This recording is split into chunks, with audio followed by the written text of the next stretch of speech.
그런데 인간에게는 세 가지 눈물이 있다고 합니다. 안구의 윤활제 역할을 하면서 불필요한 것들을 제거해주는 그런 눈물. 두 번째는 통증이나 자극에 대한 반응으로 나오는 반사적인 눈물. 그리고 세 번째로는 남의 공경을 보거나 불쌍히 여겨졌을 때 나오는 바로 감정적인 눈물. 이 세 가지 눈물이 있다고 합니다. 하나님은 우리가 다른 사람을 보면서 긍휼히 여기고 불쌍히 여기기를 원하십니다. 하나님의 눈물을 땅으로 불러오기를 기대하신다고 하는 것이죠. 여러분들, 우리가 세상을 살아가면서 삶 속에서 수많은 만남들을 경험합니다. 여러분, 그 만남 속에서 잊을 수 없는 중요한 축복을 경험하고 있습니까? 삶 속에서 어떤 만남을 갖는가는 참 중요한데, 축복의 만남은 나에게 선한 영향력을 주지만 또한 그렇지 못하는 만남도 있습니다. 아픔과 어려움 중에 나에게 큰 위로와 힘을 주었던 그런 함께 눈물을 흘려준 그런 만남이 여러분들에게는 있습니까? 극복하는데 힘을 얻기도 하고 큰 도움을 받은 그런 격려의 만남, 위로의 만남이 여러분들 가운데 있습니까? 여러분들은 장례식을 갈 때마다 함께 자리를 지켜준 성도님을 통해서 참 많은 은혜를 경험합니다. 몸이 아파 힘들어할 때 이러한 격려의 만남인 참 큰 위로를 경험하게 하기도 합니다. 저에게도 많은 만남 가운데 영적 멘토인, 그리고 나에게 참 많은 힘을 주시는 그런 김건우 목사님, 그 목사님께서 얼마 전에 저에게 이런 말씀을 보내주셨어요. 시편 139편. 내가 주의 영을 떠나 어디로 가며 주의 앞에서 어디로 피하리이까? 내가 하늘에 올라갈지라도 거기 계시며 수월에 내 자리를 펼치라도 거기 계시니이다. 내가 새벽 날개를 치며 바다 끝에 가서 거주할지라도 거기서도 주의 손이 나를 인도하시며 주의 오른손이 나를 붙드시리이다. 하나님께서 늘 나와 함께 하신다는 것이죠. 저는 이 말씀이 제게 참 많은 힘이 되었습니다. 지난주에 한 우리 교회 성도님과 그렇게 문자를 주고받다가 그 성도님이 참 힘든 시간을 보내고 있거든요. 그래서 제가 생각나는 그 말씀과 또 위로와 격려의 메시지, 그리고 또 영상을 그렇게 찾아서 보내드렸어요. 근데 그 말을 듣고, 그 말씀을 듣고 참 많은 위로가 되었다, 참 많은 격려가 되었다, 그렇게 메시지를 보면서 저도 오히려 감사하고 참 힘이 되었습니다. 사랑하는 성도님들, 이런 여러분들 경험들을 혹시 보셨습니까? 신앙생활 하면서 직장, 가정, 또 수많은 사람들을 만나면서 나에게는 위로와 격려와 소망이 되어주는 말씀. 삶의 수많은 문제에 직면할 때 건강이라든지 직장이라든지 자녀라든지 물질의 문제를 경험할 때마다 여러분들 만남의 축복을 통해서 힘을 얻고 그리고 또한 위로를 경험하십니까? 물론 우리들에게 우리의 위로자 되시는 분인 예수 그리스도 한 분뿐이십니다. 하지만 그럼에도 불구하고 하나님께서는 성도의 교제, 즉 만남을 통해서 하나님께 더 가까이 나아갈 수 있도록 하고 은혜를 더 많이 경험할 수 있도록 하며 그리고 하나님께서 우리들에게 소망을 경험하게 한다고 하는 것입니다. 그것이 바로 하나님께서 주시는 만남의 축복인 줄 믿습니다. 우리 제자반 단톡에 늘 한 분이 좋은 말씀을 보내주세요. 좋은 말씀이 있으면 보내주시고 좋은 영상이 있으면 보내주시고 저도 그것들을 보면서 참 많은 힘을 얻기도 하고 참 감사합니다. 여러분들 이처럼 만남 가운데는 그런 만남을 통해서 참 귀한 은혜들을 경험한다고 하는 것이죠. 오늘 본문에서 그런 만남이 등장을 해요. 오늘 본문에서는 삶의 위기를 겪은 어떤 사람이 등장을 합니다. 삶의 위기 가운데 있었던 사람인 만남의 축복이 절실하게 필요했던 것 같습니다. 오늘 본문의 30절 여러분들이 한번 읽어주시기 바랍니다. 시작!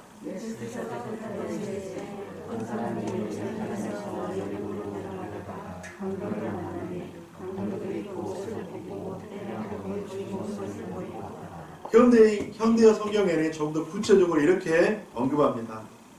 어떤 사람이 예루살렘에서 여리고로 내려가다가 강도를 만났다. 강도들이 그의 옷을 벗기고 돈을 빼앗고는 그를 때려서 거의 죽게 만들어 길에다 버려두고 달아났다. 강도를 만나고 옷을 벗기고 그리고 때려서 거의 죽게 만들고 길바닥에 버려두었다고 하는 것이죠. 여러분들 본문에서 강도 만난 그 사람의 직업이나 신분은 언급하지는 않습니다. 부유한 사람인지 가난한 사람인지, 이 사람이 신분이 좀 높은 사람인지 신분이 천한 사람인지, 건강한 사람인지 연약한 사람인지, 믿음이 있는 사람인지 믿음이 없는 사람인지 본문에서는 알 수는 없습니다. 하지만 분명하고 중요한 것은 누군가의 도움을 받지 않으면 생명의 위기를 경험할 수밖에 없는 한 사람이었다고 하는 것이죠. 그런데 그 강도 만난 그 어떤 사람인 그 상황에서 두 부류의 사람을 만나게 됩니다. 한 부류의 사람인 제사장과 레위인, 그리고 또 한 부류의 사람인 사마리아 사람을 만나게 되는데 과연 이 사람은 어떤 만남을 경험하게 될까요? 오늘 본문의 31절과 32절에서는 제사장과 레위인을 먼저 만났다고 합니다. 여러분들 31절, 32절 한번 읽어주시기 바랍니다. 시작!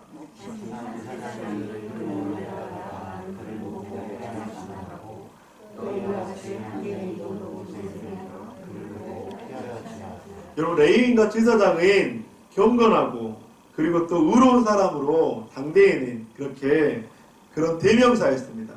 그런데 여러분, 당시에 그 성전에, 여리고 성전에 제사장이, 등록된 제사장이 아마 12,000명 정도 되었다고 그래요. 그 12,000명 정도가 이제 1년에 24계절로 그렇게 나뉘었다고 합니다. 24계절로 나뉘어서 보통 한 2주씩 성전에서 제사 드리는 것을 그렇게 섬겼다고 그렇게 주석가들은 이야기를 해요. 여러분들, 그들은 성전에서 하나님을 예배하는 의무를 수행하러 예루살렘에 내려가는 길이었습니다. 그런데 그 길에서 죽은 시체와 같이 쓰러진 한 사람, 아마 피범벅이 됐을 수도 있겠죠. 그 한 사람을 만났다고 하는 거예요. 그런데 제사장과 레위인은 강도 만난 그 어떤 사람을 보고 어떻게 했다고 이야기합니까? 피하고 지나갔다. 그렇게 말을 하고 있죠. 그런데 우리 본문을 좀 더 자세하게 보면 피하여 지나갔다, 이 말의 헬라어 원어에는 여러분들 이제 길을 가다가 한쪽에 쓰러져 있잖아요. 그러면 그냥 피하고 지나간 게 아니라 반대편으로 그렇게 피해서 지나갔다, 그런 의미를 가지고 있습니다.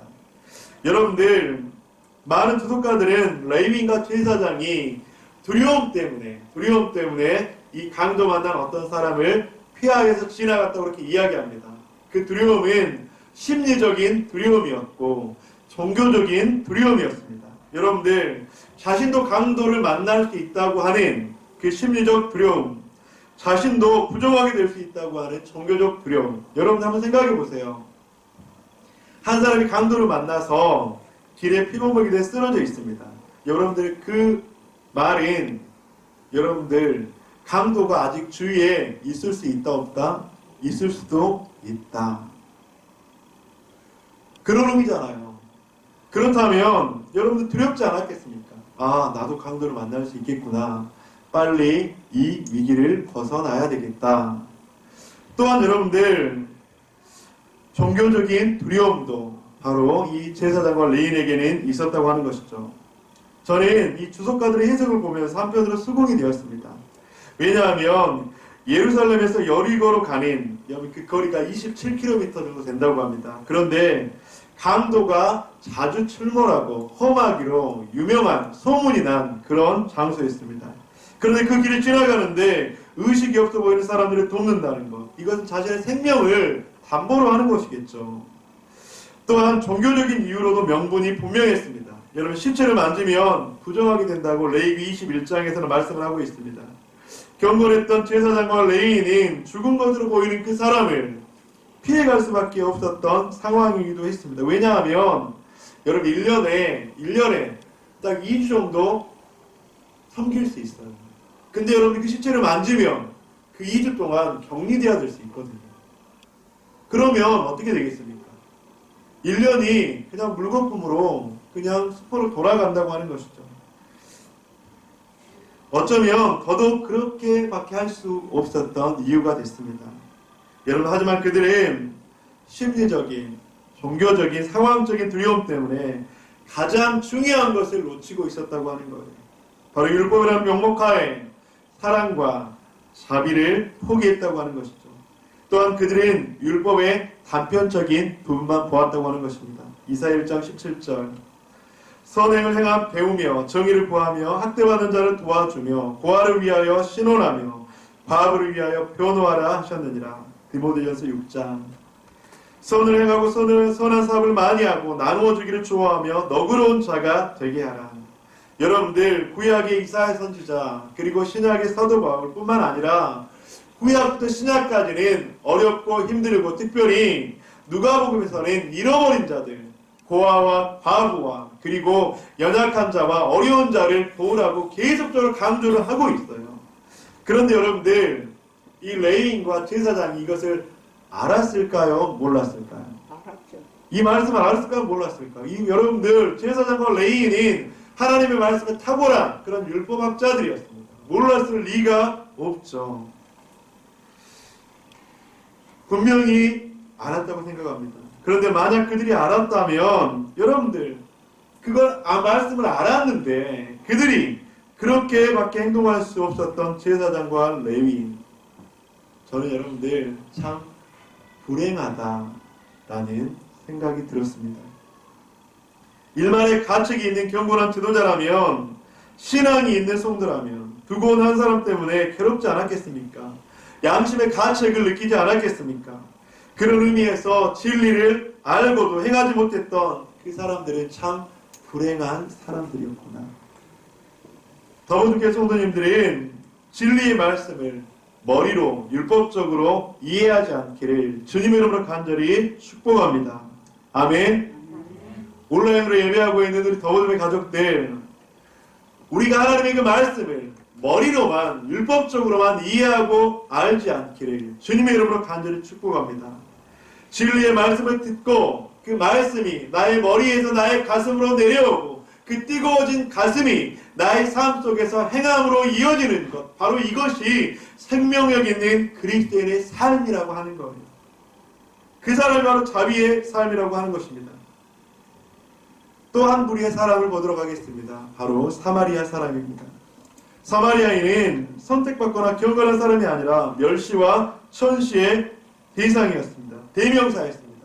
여러분들, 그래서 구약시대에 이 사마리아인의 혼혈 정책으로 인해서 이스라엘과 이방인 사마리아인이 이제 함께 섞이게 되었습니다.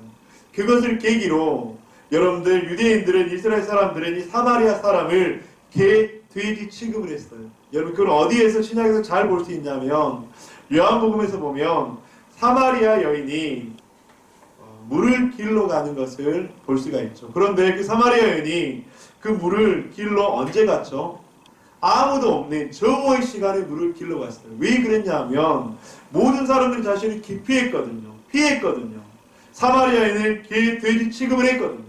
이처럼 사마리아 사람은 당시에 많은 사람들의 지탄의 대상이었고 함께할 수 없는 사람이라고 손가락질 받던 사람이었다고 하는 것입니다. 그런데 이 사마리아 여인이 지나가다가 강도 만난 어떤 사람을 만나게 되었다고 하는 것이죠. 그런데 레위인과 제사장의 행동과는 달랐다고 하는 것입니다. 오늘 본문의 33절, 34절 여러분들이 한번 읽어주시기 바랍니다. 시작!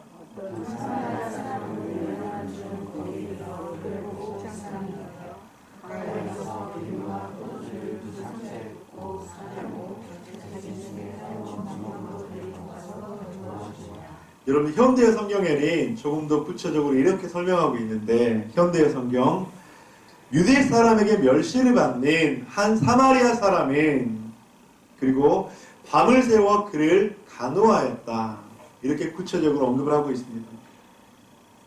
사마리아인은 그 한 사람을 보고 피하고 지나간 것이 아니라 불쌍히 여기며 가까이 갔다고 말씀합니다. 여러분, 왜 두렵지 않았겠습니까? 왜 어려움이 없었겠습니까? 이 사마리아인도 동일하게 율법을 알았을 것입니다. 하지만 사마리아인은 불쌍히 여기고 가까이 가서 밤새워 돌봐주었다고 하는 것이죠. 그리고 사마리아인에게 긍휼을 그런데 여러분들 밤새워 돌보아주고 그렇게 밤새워 그를 긍휼히 여겼는데 이 사마리아인의 긍휼은 사람들에게 보이고 드러내려고 하는 긍휼이 아니었다고 하는 거예요.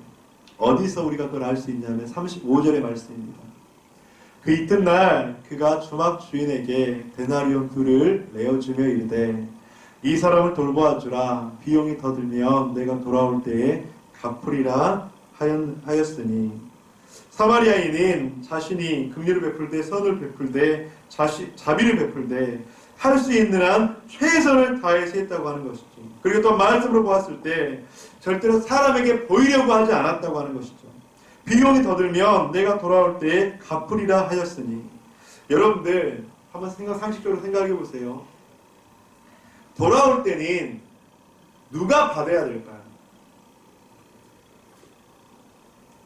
돌아올 때나 좀 더 이해를 쉽게 해서 이제 여러분들이 이제 우리가 서울을 가는데 서울을 가는 중간 대전쯤에서 이제 우리가 이런 일을 경험을 했어요.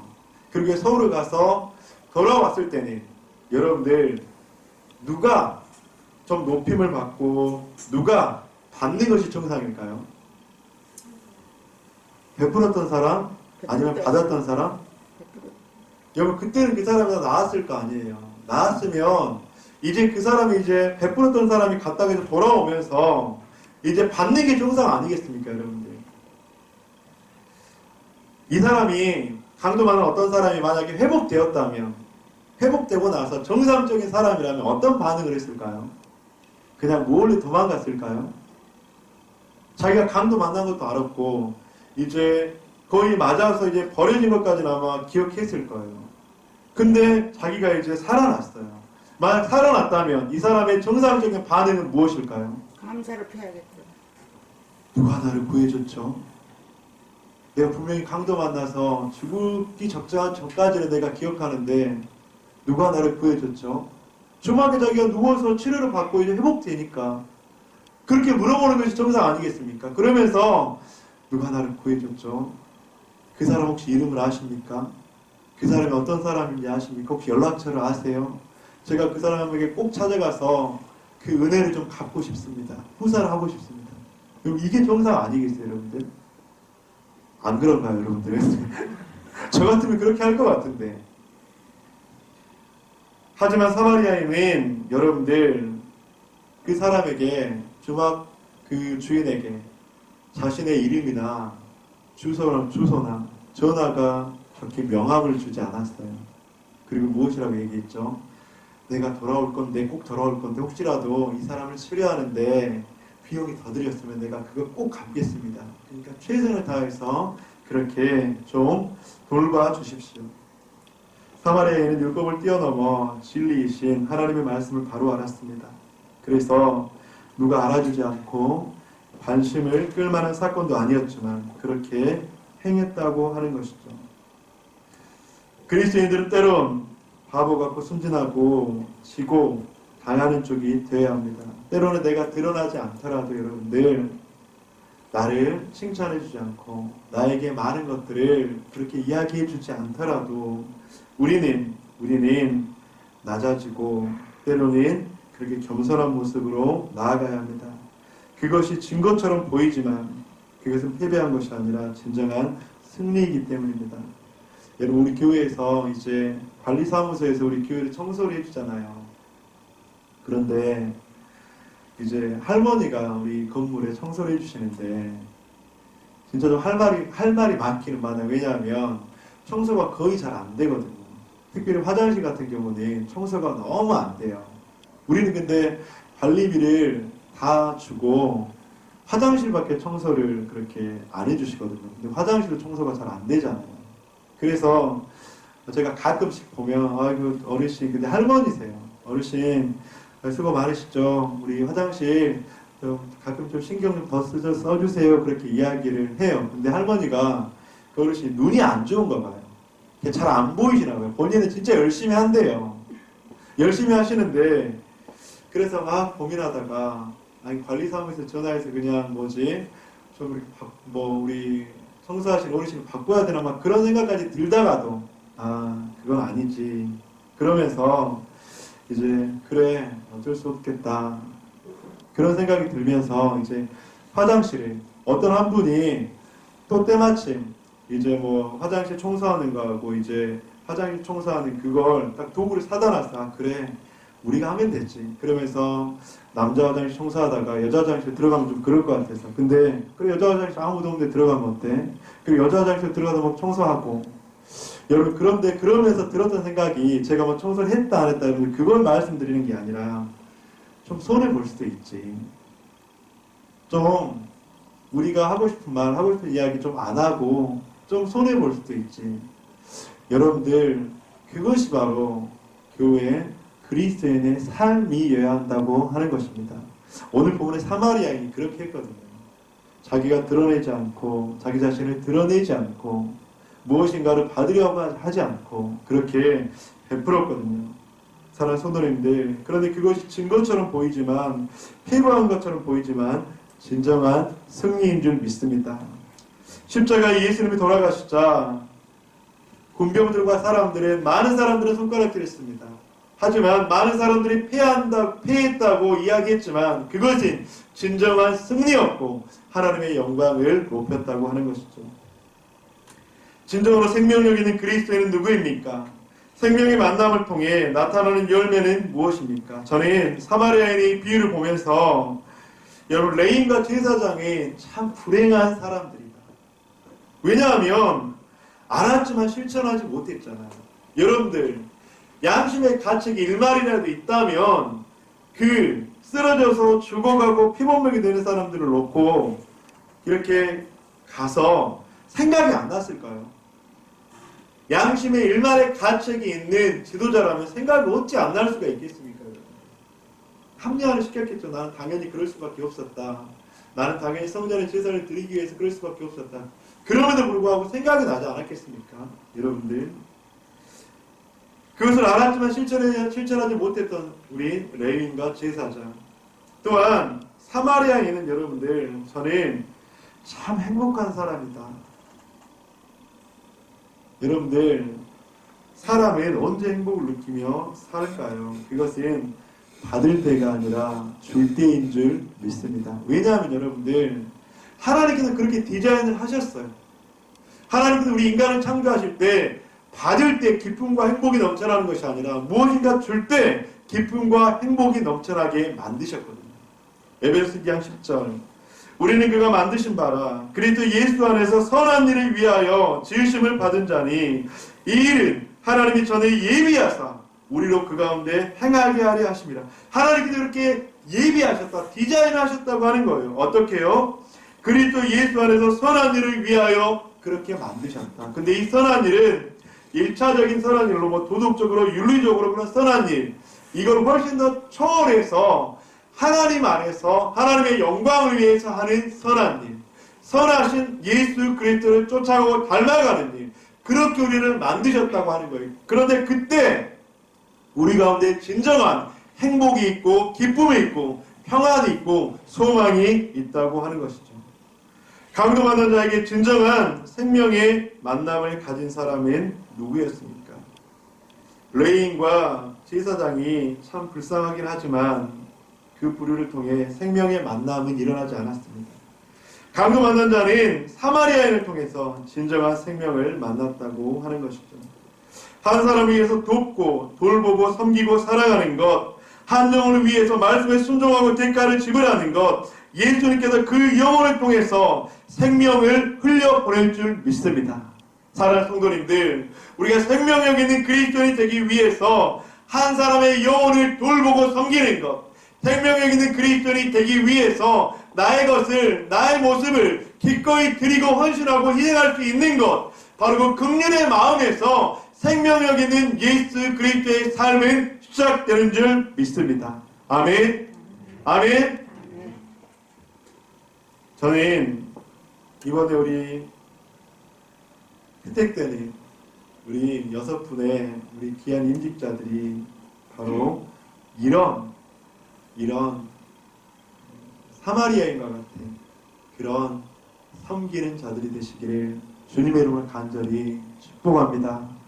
때로는 사람들이 알아주지 않고 때로는 사람들이 다 인정해주지 않는다 할지라도 왜냐하면 선한 일을 위해서 지음을 받았기 때문에 그렇게 한다면 바로 그것 가운데는 생명력이 솟아나게 될 줄 믿습니다. 그것 가운데는 생명의 열매가 맺혀질 줄로 믿습니다. 성도님들은 선한 사마리아인처럼 생명을 흘려보내고 있습니까?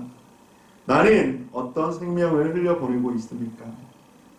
여러분, 코로나19로 이 땅 가운데 많은 그 변화들이 일어났는데, 근데 여러분들 코로나19로 가족이 참 많이 그렇게 끈끈함이 그렇게 예전보다 더 좋아졌다고 해요. 근데 여러분들, 저는 한편으로는 많은 그리스도인들이 여러분들 이 코로나로 인해서 교회 중심적으로 살아가는 것이 아니라 지극히 가족 중심적으로 살아가는 모습들이 너무나도 많아졌어요. 여러분들, 가족을 잘 돌봐야죠. 가족을 잘 섬겨야죠. 가족에게 자신의 것을 아낌없이 드려야죠. 그런데 여러분들, 교회는 성도 한 사람 한 사람의 헌신과 희생을 통해서 아름답게 이루어져가고 만들어져 가는데, 여러분, 교회 사랑보다 가족 사랑이 훨씬 더 많아졌다고 하는 거예요. 저는 가족 사랑을 부정하는 것이 아니라 여러분들 가족을 사랑하는 것만큼 우리 교회 영적인 가족도 더 사랑하고 더 섬기는 것, 여러분들 그것이 우리 공동체 가운데 회복되어지기를 주님의 이름으로 간절히 축복합니다. 사랑하는 성도님들, 그런데 말씀을 마무리하려고 하는데 여러분들 계속 오늘 그 말씀 가운데 좀 마음에 와닿기도 하고 좀 걸리는 부분이 있었습니다. 어떤 부분이냐면 오늘 본문의 30절입니다. 여러분 30절 한번 여러분들이 읽어주시기 바랍니다. 시작!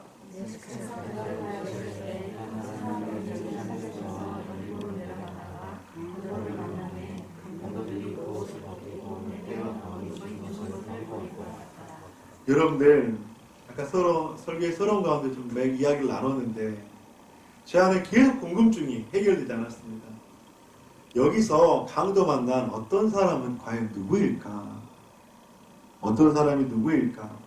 그래서 주석을 찾아보기도 하고 여기저기 좀 말씀을 뒤져보기도 하고, 근데 답은 나오진 않았어요. 그러면서 어떤 주석가들이 교회를 버리고 죄악된 세상으로 나가다가 화를 당한 사람이 전형이다. 또 어떤 사람은 유대인들에게 배척을 받았지만 사마리아인들로부터는 영접을 받았던 사람이다. 또 어떤 사람은 유대인이다. 이런 수많은 의견들이 있었습니다. 그런데 이 어떤 사람을 계속 묵상하는데 불현듯 이런 생각이 들었습니다. 우리는 왜 오늘 본문에서 선한 사마리아인에게 초점을 맞추고 있을까? 오늘 본문에서 우리는 선한 사마리아인처럼 살아가야 된다. 그런 윤리적으로 도덕적으로 이웃에게 긍휼을 베푸는 사람으로 살아가야 된다. 이웃사랑을 실천해야 된다. 여러분, 나쁜 말은 아니잖아요. 근데 왜 여기에만 초점을 맞추고 있을까? 또 반면 교사를 삼아서 우리들은 레위인과 제사장에 초점을 맞추고 있다고 하는 거죠. 우리는 절대로 레위인과 제사장처럼 살아가면 안 된다. 어떻게 그렇게 피하고 종교적인 심리적인 두려움 때문에 그렇게 살아가는가? 우리가 지금까지 저를 포함해서 이 본문을 가지고 이 두 부류의 사람에게만 너무나도 많은 포커싱을 했다고 하는 것이 깨달아졌습니다. 그러면서 여러분들, 오늘 말씀을 보는데 본문에서 나오는 어떤 사람은 누구입니까? 이 질문을 하다가 저는 이런 깨달음을 얻었습니다. 죄와 사망에서 죽을 수밖에 없었던 나 자신이 어떤 사람은 아닐까요? 30절에 어떤 사람이 누구인지 알게 되었습니다. 그러면 30절을 좀 이렇게 읽어보았습니다. 예수께서 대답하여 이르시되 송경 목사가 예루살렘에서 여리고로 내려가다가 강도를 만나매 강도들이 그 옷을 벗기고 때려 거의 죽은 것을 버리고 갔더라. 강도를 만나고 옷을 벗기고 때려서 맞고 거의 죽었던 사람, 여러분들 그 어떤 사람이 혹시 나 자신이라고 생각해 보셨습니까? 선생님, 나는 강도 만난 적 없습니다. 나는 이런 어려움 겪은 적 없습니다. 나는 죽었다가 살아난 적도 없습니다. 그런데 여러분들, 우리가 영적으로 강도를 만나서 죄와 사망 가운데 죽을 수밖에 없었던 그런 한 사람이 아니었나요? 내가 강도를 만나서 도저히 이 세상을 살아갈 힘도 없고 도저히 어려운 가운데 핍박 가운데 살아갔던, 영적으로 강도 만났던 한 사람이 아니었습니까? 혹시 그 사람이 나 자신이라고 여러분들 생각이 들지 않습니까? 사랑하는 성도님들, 우리가 좀 참 괜찮은 사람이라고 많은 그런 착각을 할 때가 있습니다. 저도 그러니까요. 그래도 나는 참 괜찮은 사람이다.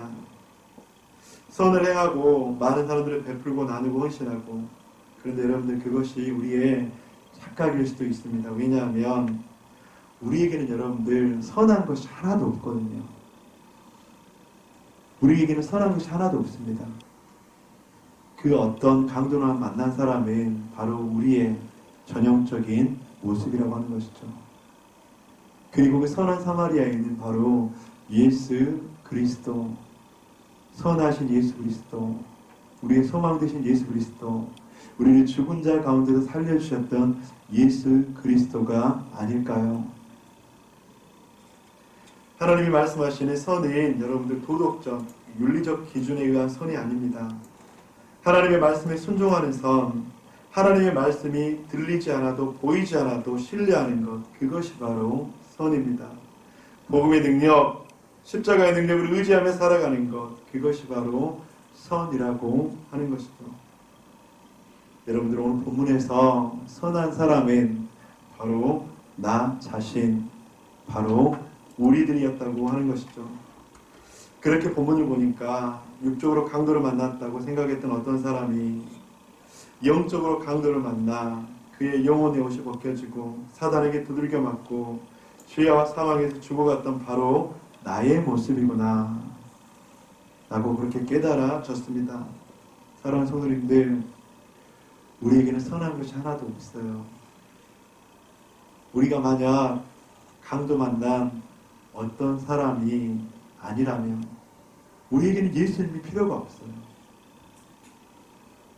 강도 만난 어떤 사람이었기에 선하신 예수 그리스도로 말미암아 우리가 구원을 얻었고, 선하신 예수 그리스도로 말미암아 영원한 천국 소망을 갖게 되었고, 선하신 예수 그리스도로 말미암아 이 땅 가운데서 수많은 고난과 어려움이 있지만, 때로는 장애물이 있지만, 코로나19와 같은 너무나도 전대미문의 이런 사건들이 있지만 그 속에서 살아갈 수 있는 힘, 소망의 이유가 바로 선하신 예수 그리스도 때문인 줄 믿습니다. 사랑하는 성도 여러분, 오늘 우리가 주님께 그런 고백을 드렸으면 좋겠습니다. 제가 선한 사마리아인이라고 생각했는데 제가 강도 만난 어떤 사람이었군요. 저에게 선하신 예수님이 필요합니다. 저에게 가장 선한 것으로, 좋은 것으로 주시는 예수 그리스도가 필요합니다. 그리고 또 여러분들, 주위를 한번 돌아보세요. 강도 만난 것과 같은 사람들이 있지 않습니까? 우리가 강도를 만났다가 선하신 예수 그리스도를 통해서 영원한 하나님의 자녀가 되고 하나님의 양자가 되고 천국 소망을 갖게 되었는데, 그런 강도 만난 자들이 우리 주위에 있지 않습니까? 여러분들, 그 강도 만난 자들에게 선하신 예수 그리스도를 전해야죠. 여러분, 죽게 내버려 두시겠습니까? 그들이 강도로 만나서 길가에 쓰러져 피 흘려 죽게 내버려 두시겠습니까? 그것이 가족일 수도 있고요, 이웃일 수도 있고요, 그리고 아직까지 예수 그리스도를 한 번도 만나지 못하는 그런 사람일 수도 있고요, 예수를 만났다가 떠난 사람일 수도 있고요. 여러분들, 그 어떤 사람, 강도 만나서 지금 죽음의 위기 가운데 놓여있는 그 어떤 사람, 여러분, 그 사람이 여러분들 주위에 있지 않습니까? 그렇다면 기도해야죠. 그렇다면 구해줘야죠. 말씀을 마무리하도록 하겠습니다. 우리가 선한 사마리아인이라고 이야기할 수도 있지만 우리는 본질상 진노의 자녀였고 죄에 대한 본성으로 말미암아 죽을 수밖에 없었던 강도 만난 자와 같은 자임을 고백하며 주님께 나아갑시다. 그래서 하나님의 은혜가 필요한 것이고 선하고 완전하신 하나님의 도우심이 필요한 줄 믿습니다. 또한 우리 공동체, 우리 주위에 강도 만난 자와 같은 고난 가운데 있는 아픔 가운데 있는 그런 분들이 있다면 그들에게 선하신 예수 그리스도 닮아가기를 원하는 나를 통해서 그들에게 다가가시기를 축복합니다. 사랑하는 성도 여러분, 우리는 다음 주일 1년 만에 임직식을 진행하려고 합니다. 이번에 임직받은 6분들에게 여러분 많은 교육이나 가르침들을 전하지 않았습니다. 왜냐하면 교회를 사랑하고 교회를 지키고 싶은 마음이 그들 가운데 있는 것을 알기 때문에. 그런데 여러분들, 임직자들에게 이 말씀을 다시 한번, 그리고 우리 성도님들에게 다시 한번 도전을 드리고 싶습니다. 긍휼을 베푸는 사람이 되십시오. 예수 그리스도의 그 선하심을 증거하는 사람이 되십시오. 그리고 내가 선한 사람 이전에 강도 만난 그 어떤 사람이었던 것들을 인정하며 주님의 은혜에 감격하십시오. 주님의 은혜에 감사하십시오. 그리고 우리를 불러주신 그 하나님 앞에 나아가십시오. 누구에게나 삶의 위기는 있습니다. 그 위기 속에서 누군가를 만나는가는 참으로 중요합니다. 나는 레인처럼 제사장처럼 위기의 상황 가운데 있는 어떤 사람을 보며 피하며 지나가진 않습니까? 또한 우리는 사마리아인처럼 그들에게 다가가야 합니다. 그들의 긍휼을 여기고 돌보아야 합니다. 하지만 그것보다 더 중요한 것이 있다면 내가 바로 강도 만난 어떤 사람이었던 것들을 늘 기억해야 합니다. 내가 강도 만난 어떤 사람이었던 것을 알아야 합니다. 그래서 주님 앞에 감사해야 합니다. 그리고 나를 건져주시고 살려주신 그 예수님의 은혜를 기억하며 회복하시기를 바랍니다. 여러분들, 다음 주일부터 진행되는, 이번 주일부터 진행되는 저녁 특별 기도회, 이 기도회가 바로 이런 은혜의 시간, 회복의 시간이 되시기를 간절히 축복합니다.